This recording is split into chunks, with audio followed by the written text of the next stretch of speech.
अस्सलाम वालेकुम वरहमतुल्लाहि वबरकातुहू। उम्मीद है कि आप सब बच्चे अल्लाह की फजल करम से खैर आफियत से होंगे। बच्चों, हमने जो पिछले लेक्चर में क्लास 8 की एक और लेसन उस्ताद का एहतराम पढ़ी थी, आज हम उसके क्वेश्चंस करेंगे।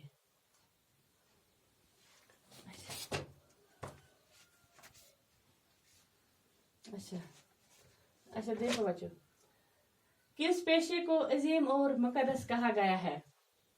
उस्ताद के पेशे को अजीम और मुकद्दस कहा गया है। दूसरा सवाल, उस्ताद की रहनुमाई क्यों जरूरी है? उसका जवाब, उस्ताद की रहनुमाई इसलिए जरूरी है क्योंकि उस्ताद ही है जो एक बच्चे को सही इंसान बना देता है, और कोई भी इंसान तब तक दुनिया के ज़ाहिरी या बातनी उलूम से आगाही हासिल नहीं कर सकता जब तक कि उसे उस्ताद की रहनुमाई हासिल न हो। तीसरा सवाल, उस्ताद को समझने के लिए शागिर्द को क्या करना चाहिए?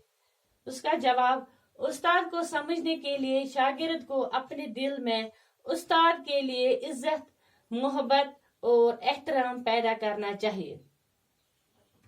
चौथा सवाल, नौशीरा ने बेटे के मुंह पर चपत क्यों लगाई? उसका जवाब, नौशीरा ने अपने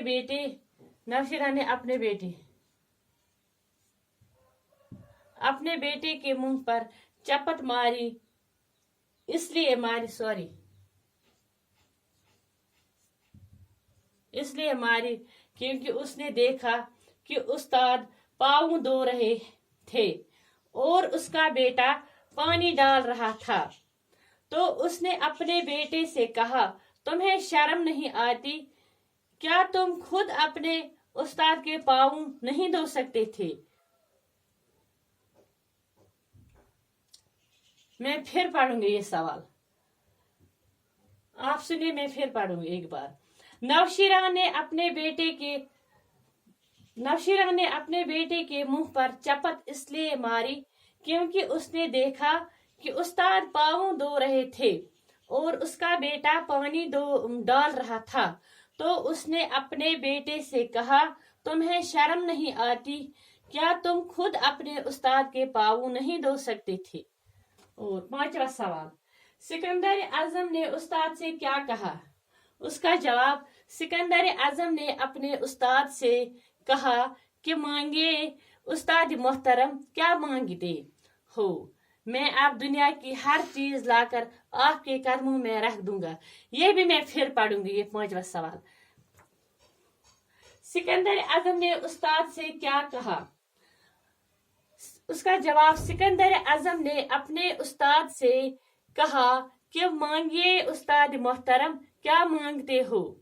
मैं आप दुनिया की हर चीज लाकर आपके कदमों में रख दूंगा। अच्छा बच्चों, तो बच्चों ये थे आज के इस कहानी के सवाल। मुझे उम्मीद है कि आपने अच्छी तरह समझा होगा। बाकी वस्सलाम।